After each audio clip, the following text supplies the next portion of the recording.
asalaamaaleykum wa rahmatulah wa barakatuhu mbokki réew mi ñu ngi leen di ziara di leen ñaanal jàmm di ñaanal jàmm doomaanu réew mi ñu nekk ci biir réew mi ak ca biti réew ay toogaay seen télévision Al Mauritania jóg taxaw ci lu soxal réew mi waaye moo ñuy may ñuy seeti ay kilifa ya nga xam ni seen mandarga dégg na dayo lool ci seen taxawaay gu wees ba tey ji ñu ànd di ñu gunge ci réew mi saa su jógtee pamee ñuy dox di taataan seeni kalaama seeni kaddu seeni gis-gis mu am solo lool réew mi fi ñu jóge ak fi ñu toll fi ñu jëm am solo lool ci waxuma kenn ci ñoom di ancien député di koo xam ni wax dëgg yàlla yàgg taxawal communauté bi nekk ci biir di doxal waaye di gunge askan wi mu am solo buñ nee askan wi réew mi yëpp la ndax seeni kaddu dañ koy taamu mu wër réew mi waaye itam njaboot gi ci lu ñu soxal ci dox bi ay vision yu am solo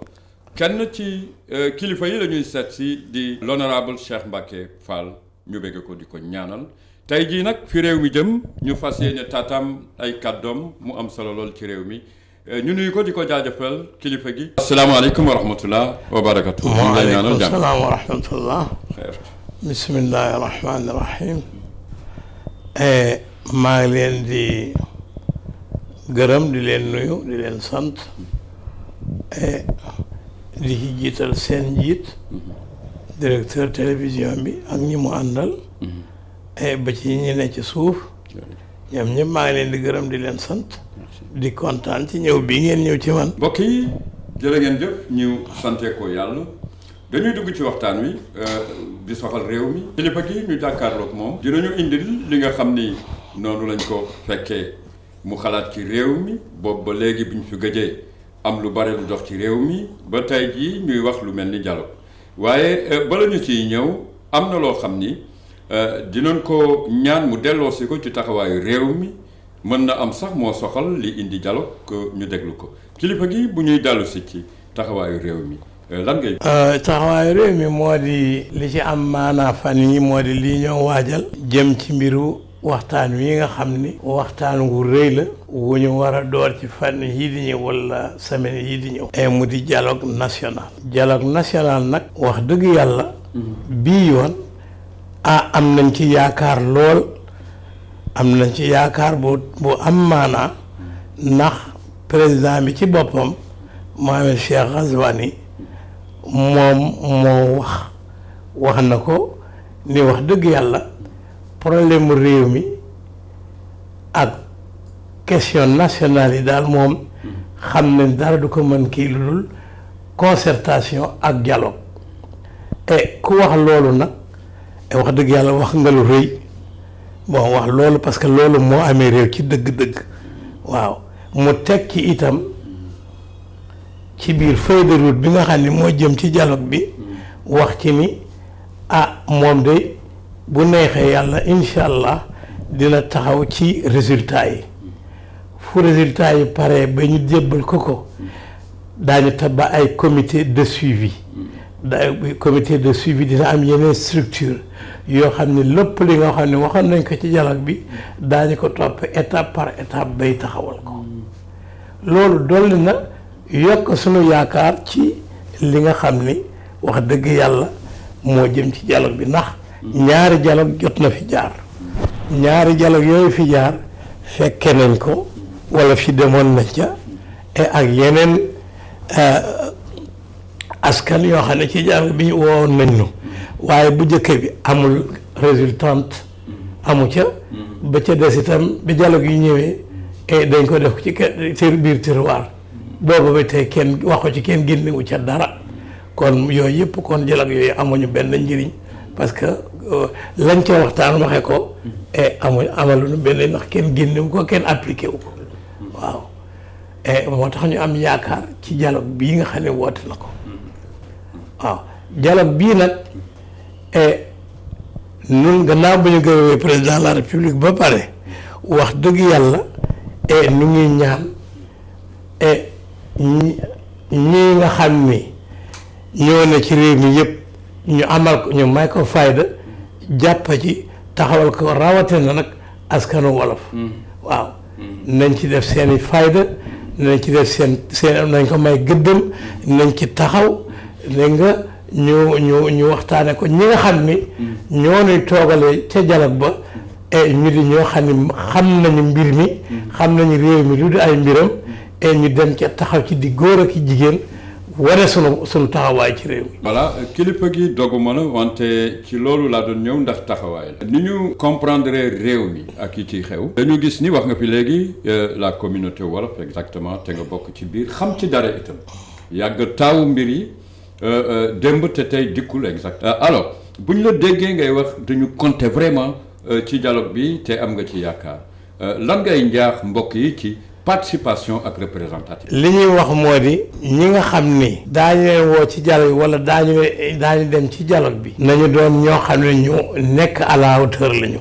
ñu xam mbiri Mauritanie xam problème Mauritanie am loo xam ni bu ñu daañu ko mën bu ñu nee lii doxul ñu mën teg leneen pour mu doxal réew mi waaw ñu am capacité boobu bon te ñu may ko fayda xam ne du niin waaw am nañ ci yaakaar bon population itam nañ ko dégg ñoom itam ñu xam ni Mauritanie mi ngi jëm ci ay mbir yoo xam ne yu am solo la waaw pour sunu réew et wax dëgg yàlla et dañu ñaan yàlla nu waxtaan ko ci jàmm ak salaam waaw teg yi nga xam ne moonu gàllankooroon juróom benn fukki at ñu teg leen fële taxawal li nga xam ne mooy defar suñu réew li nga xam ne buñ ko defee suñu réew dina dem ci kanam nu wax ko waaw nu wax ko xam nañ ko wax nañ ko pàcc yi nga xam ne jotagum leen woo jot nañu leen woo wala jot nañ leen laaj ñu joxe seen xalaat joxe nañ seen xalaat ñu bari ci ñoom pàcc yooyu joxe nañ seen xalaat ci lu ma yëg man bon seen xalaat dem na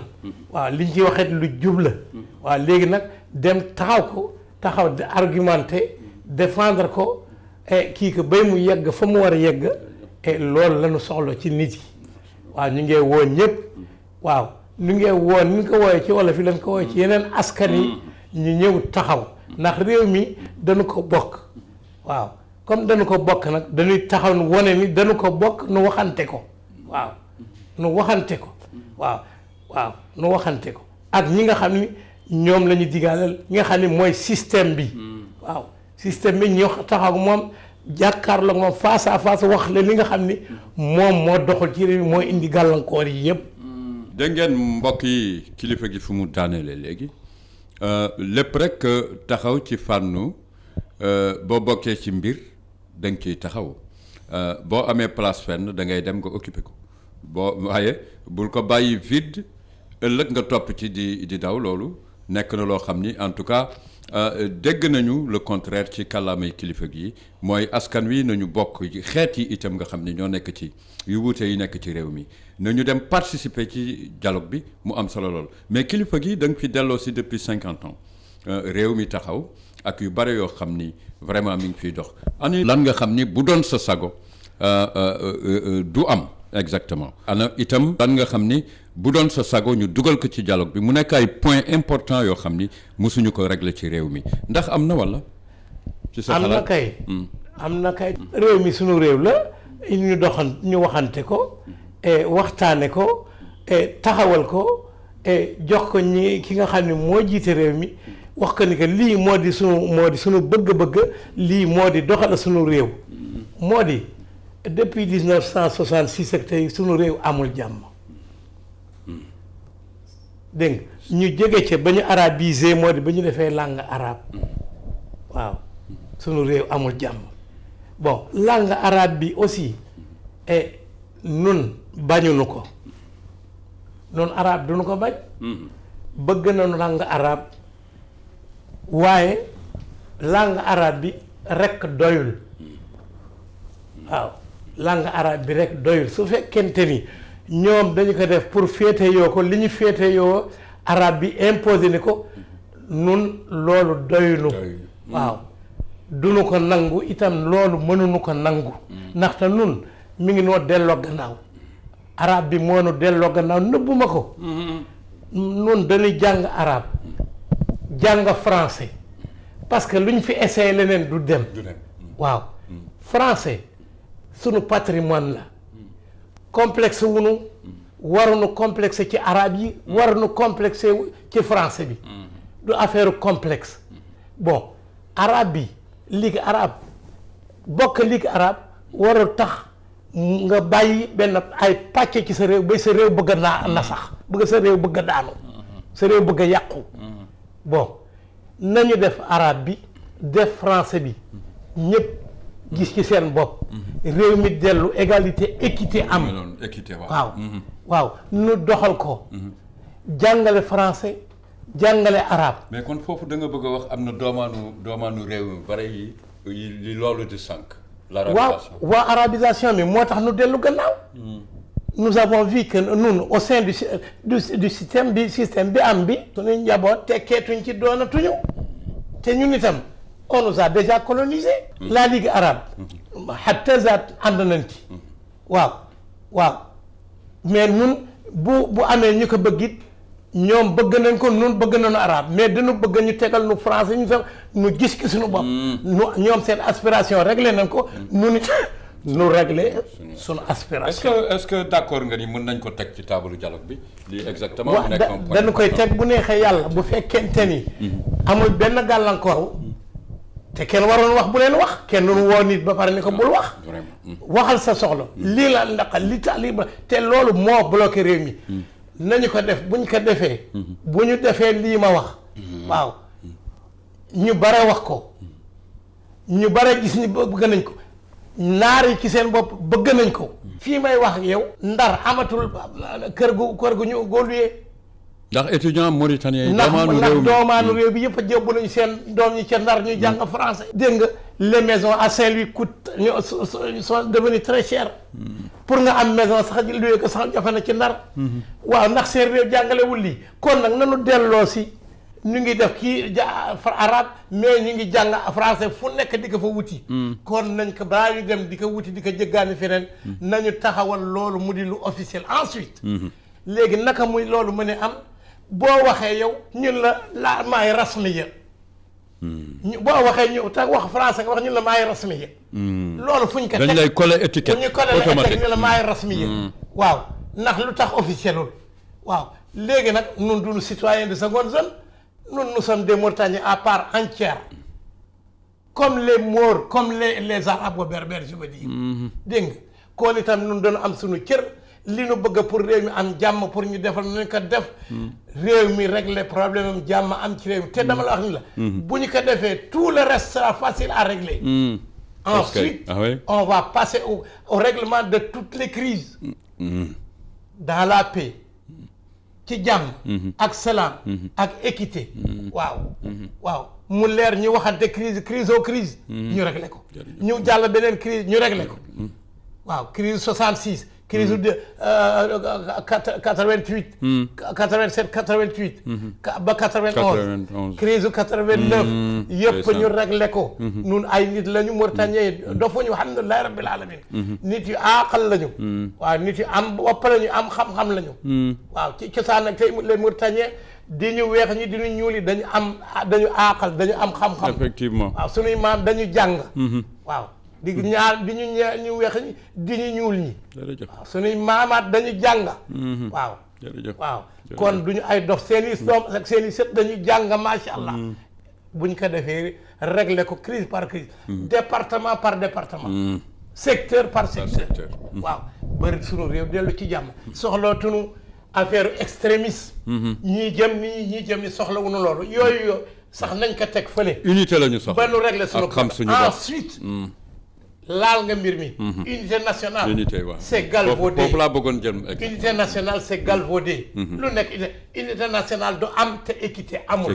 unité nationale du am te égalité amul unité nationale du am te duñu séddoo lépp ku ne gis sa bopp waaw kon yow kon honorable lu ñu amagul chaise bu toog ci rang ministre yi naq dina la loolu sax loolu pourquoi toutes les communautés toutes les composantes se valent waaw nun bu ñu dee ñaari nit xaraat yi di 10 personnes wala 40 pulaar yi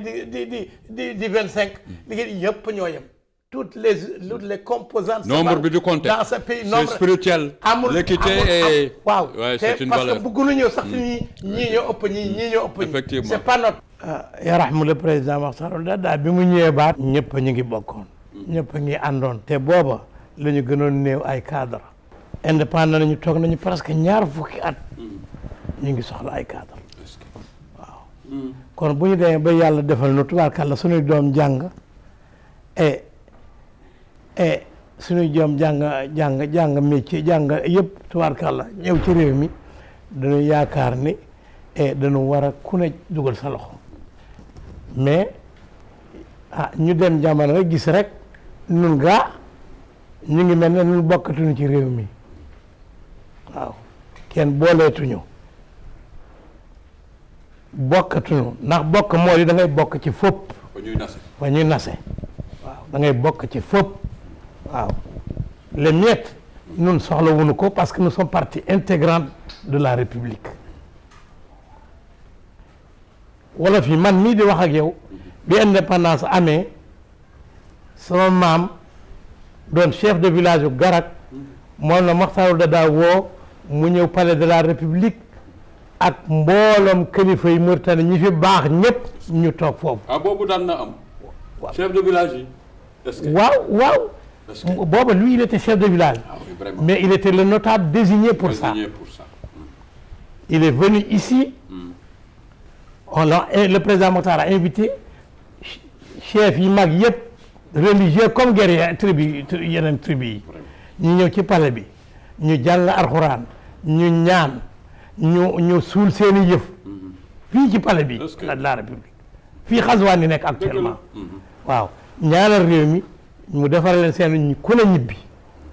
parce que ci réew mi lañu bokk waaw et suñu consulter archives yi daañu ko gis waaw dégg nga kon nun ci réew mi lañu bokk waa Fuuta def noonu waa Gidi Maxa def noonu waa Tàggan def noonu waa Adrar def noonu waa Brakna def noonu dégg nga ba mu jeex ñu tax Maxtaar taxawal réew mi doom yi di dugg dëgg la noonu boo jànganu nous n'avions même pas de bachelier pratiquement li ñu dal naar yi on les comptait du bout des doigts alpulaar yi ñoo xaw tane dégg nga soninké yi lu mel noonu mais bu ñu demee au bout de 20 ans doom yëpp tubaarkal la jàng nañu ñëw nañu seen réew pour defar ko waaw bu ñu ñëwee seen réew pour defar ko nag doom yëpp dañu war a dugal seen loxo bokk si on nomme des ministres par souci d'équité et de transparence pour wane ni rek ñëpp ñoo yem boo nomee juróomi ministre naar da ngay noore juróomi ministre xartaan yi dégg nga juróomi ministre soninké juróomi ministre pulaar juróomi ministre wolof kii mooy dëgg boo nommé président de la République bu dee arabo-berbère le premier ministre doit revenir à une des communautés waaw ko bëgg ku président bi choisir par compétence par compétence waaw un premier ministre par compétence mais day jël ci askan wi mu xam ni mooy beneen askan waaw mais jël présidence jël xaraatin def 2 ans benn xaraatin 2 ans 2 fois 5 mandat de 5 ans muy 10 ans kooku jubul ci réew mu mel ne que Mauritanie boo paree foofu nga jël assemblée nationale soo jëlee assemblée nationale soo defee exemple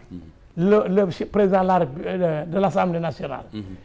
et pulaar nga def un soninké après mu nekk premier vice-président nga def un arabo après berbère mu nekk 3e nga def ba 5e président nga def wolof wala nga def soninké loolu la neex sa loolu de truc et ça se vote c'est comme ça que les choix doivent se faire nga dem nga wàcc Sénat bu amul ñu créé ko def la même chose conseil économique et social ñu créé ko def la même chose dégg nga conseil constitutionnel ñu créé ko def la même chose dégg nga les ministères ñu def la même chose ñu yem ministre les directeurs boo defee directeur kii askan wi nga def directeur adjoint askan wee la police la même chose même l'armée waaw si le chef d'état-major nu mu tudd nu mu tudd l'armée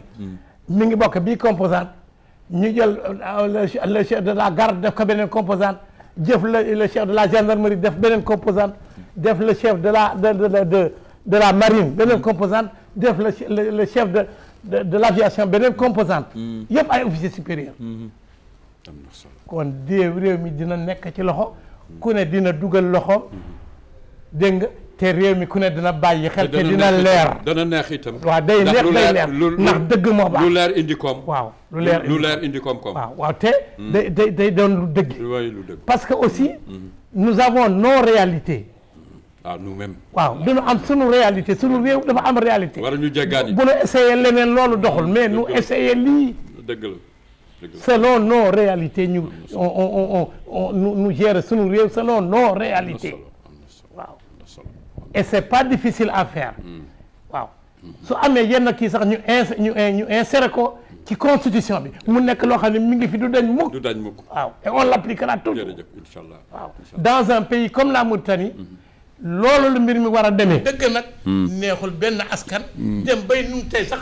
foo dem yëpp gisatuñu ñu ñuul yi y a une composante qui n'a même pas de ministre pourquoi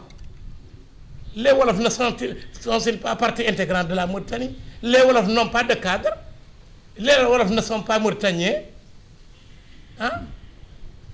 les Pulaar également nii mais kenn war ñi am ñi duñu am loolu mooy lan puis à un certain moment chacun part de ils ont galvaudé le principe waaw unité nationale da nga koy dëgëral wone ko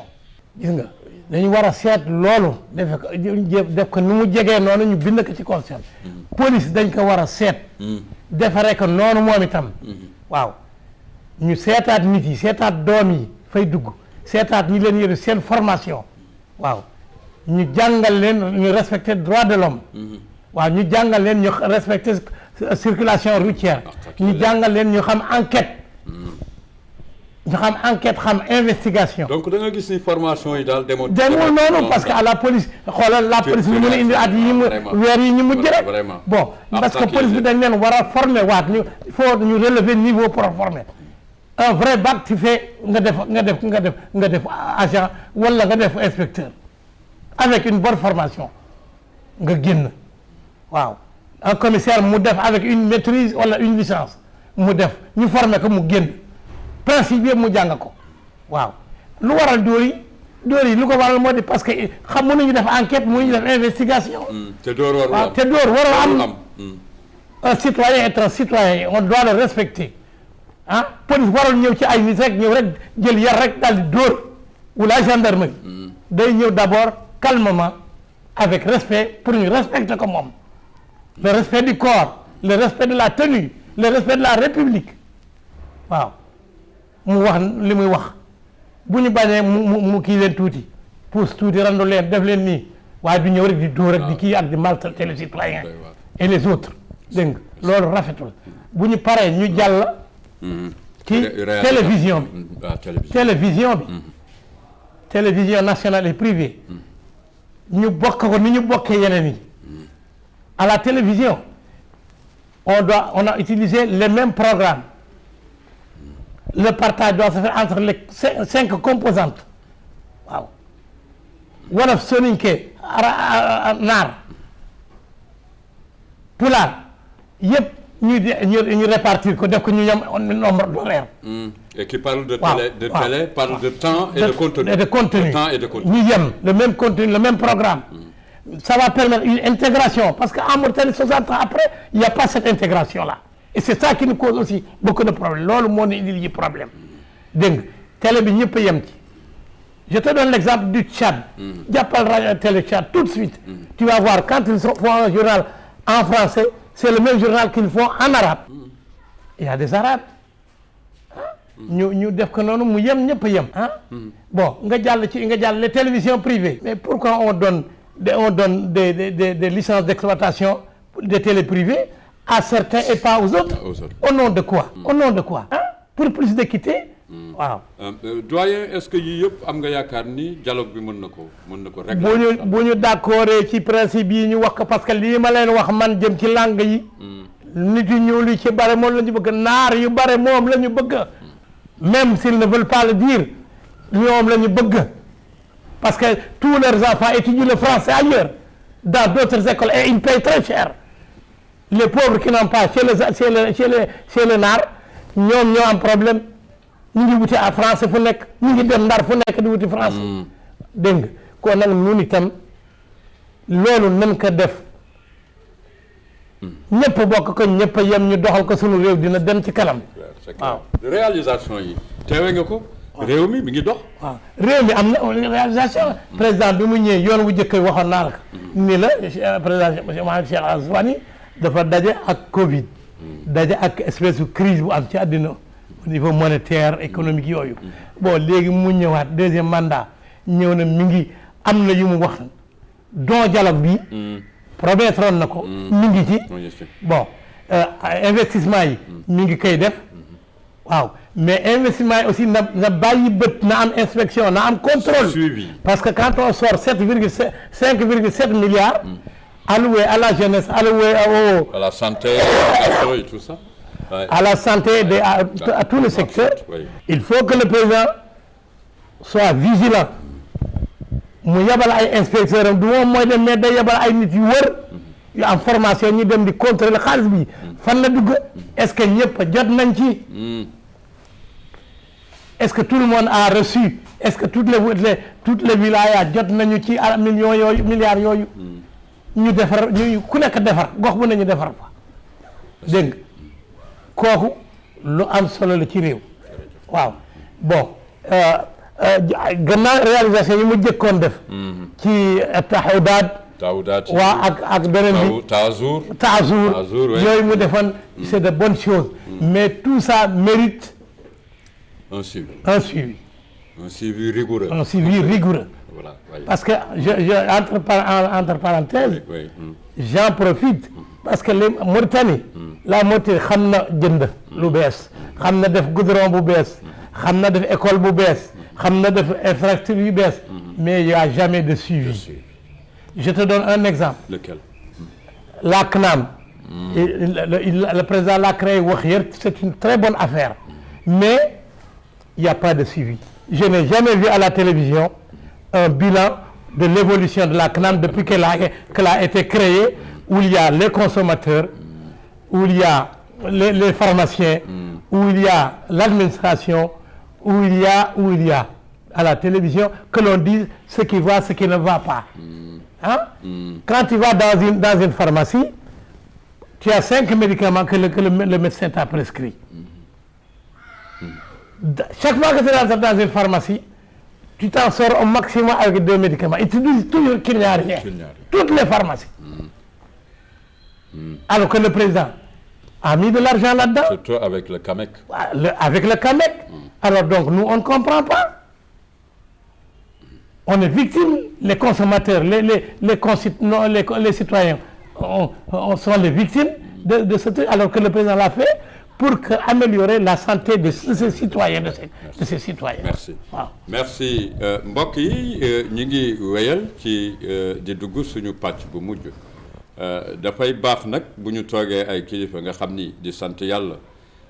bu mu leen bàyyee ak ñun ba léegi lii rek moo tax ndax kilifa dana toog ci suuf di gis fu sore njaboot gi toog fu sore du ñu gis fu muy gis loolu moom wax dëgg yàlla fi lañ ko fekk moo tax ñuy saisir kilifa yu mel nii à chaque fois l'honorable député l'ancien honorable député Cheikh Mbacké Fall mbokk yi la ñu jàkkaar lool dégg ngeen li mu fi jukki yëpp ci réew mi mu am solo lool ñu taataan ko waaye dañuy dikk ak moom ci njeexteelu toogaay bi mu jukki wax ci recommandation yi ana lan lay wax di ko sa njaboot gi di ko saa li nga xam ni moo jëm ci doxalinu réew mi di ko saa itam ci ëllëgu réew mi xam ne lu am solo la buñ ko doon laaj tey ginnaaw bi ñu yàlla maye ñu jàkkaarloog moom di ko remercier bu baax lan ngay jukki ci fànnu recommandation yi mu jëm ci doomaanu réew mi ñu nekk ci réew mi ak ci biti réew. doomaanu réew mi ak ñi ci bitim réew moo di ñëpp nañu taxaw pour lii président mi wax ni moom mu amee daañu ko nu toog waxtaan ko parti politique yi nañu ñëw société civile nañu ñëw waaw acteurs politiques yi nañu ñëw représentants yi société bi communauté yi nañu ñëw nu waxtaan ko te waxtaan mi nag waxtaanu jàmm ak salaam la ñu bëgg waaw waxtaanu jàmm ak salaam ak defar ak li nga xam ne moo nu tax jóg ñu defar suñu réew waaw waaw li nga xam ni moo nu tax jóg ñu defar suñu réew waaw comme am nañu yàlla jox nañu président boo xam ne nee na moom wax na ko avant muy falu deuxième mandat bu ma yéegee dinaa woote waxtaan wax na ci wax làmmiñam nee na moom problème mu réew ak question nationale yu réew dégg nga concertation rek ak la ci gis ak ñu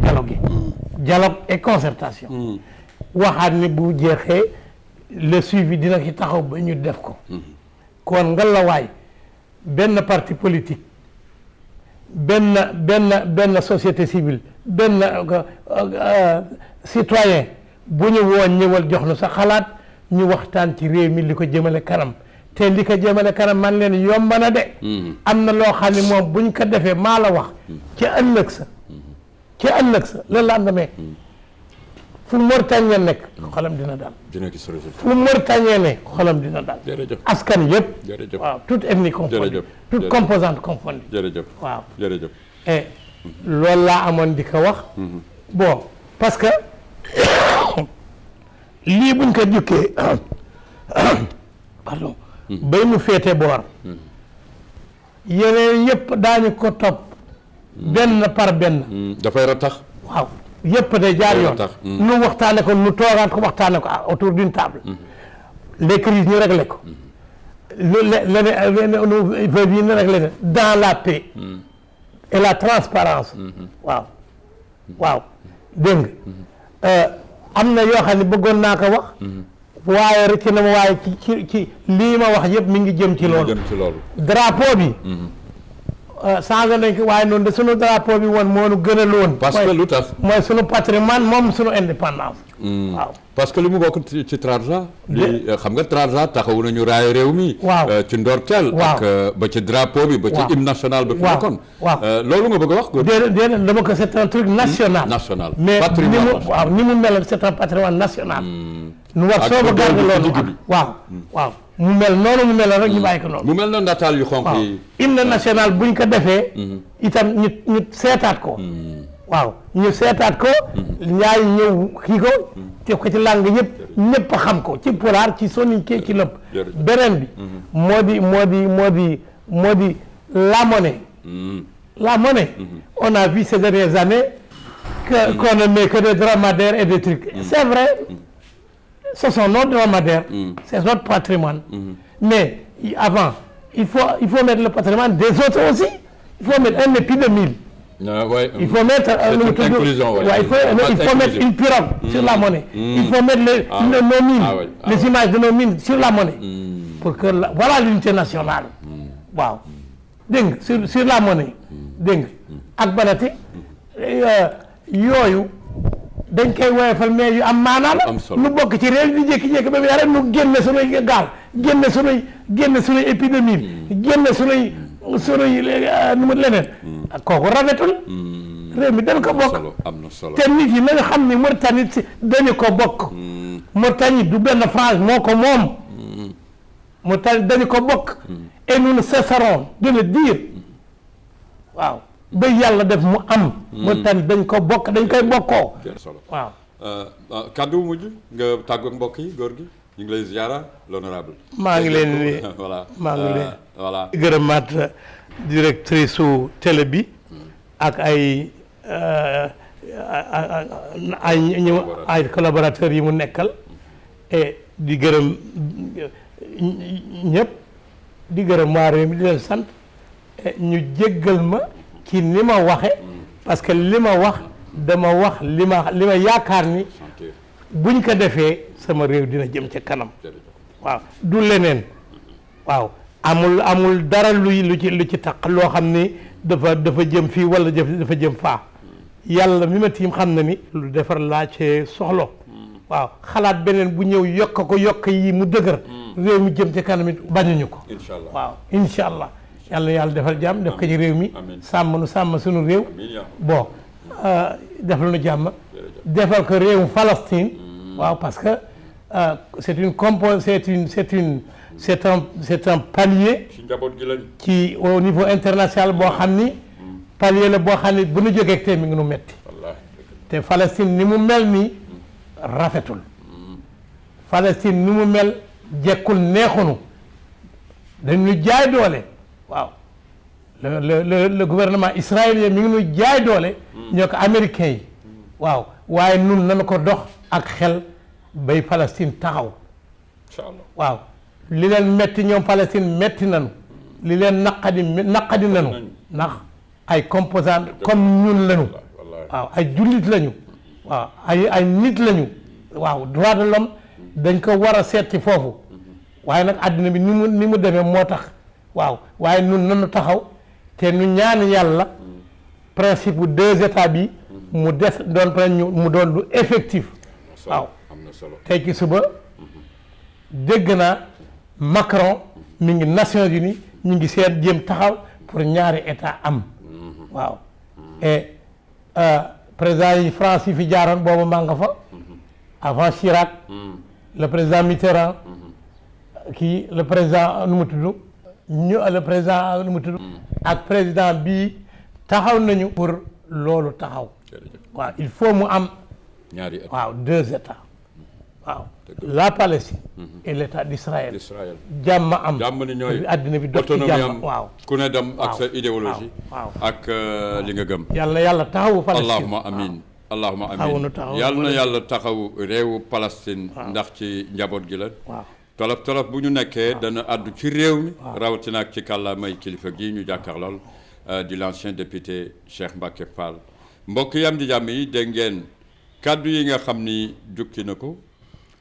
taxaw ci réew mi xam ko waaye itam ñamee affronté li nga xam ni xëy na bu dee ci doxalin mooy muccal réew mi mu am solo lool moom nag muy insister fi mu teg réew mi nekk au cœur du développement boo xam ni mi ngi koy seen waaye bala ñu ci egg il faut ñu defar yenn yi yenn ci fànnu unité yenn ci fànnu équité yenn itam ci fànnu bàyyi parloo l'homme qu'il faut à la place qu'il faut ci doxalinu réew mi mu am solo mbokk am di jàmm yi seen télévision Al Mauritania ñu amoon mbégte amal doxantu boo xam ni à 2 temps toog ak kilifa gi ci biir kër gi waaye génn ak moom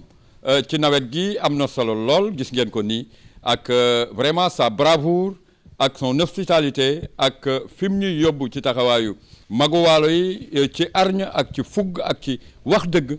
loolu am na solo mbokk am di jàmm Ibrahima Idriss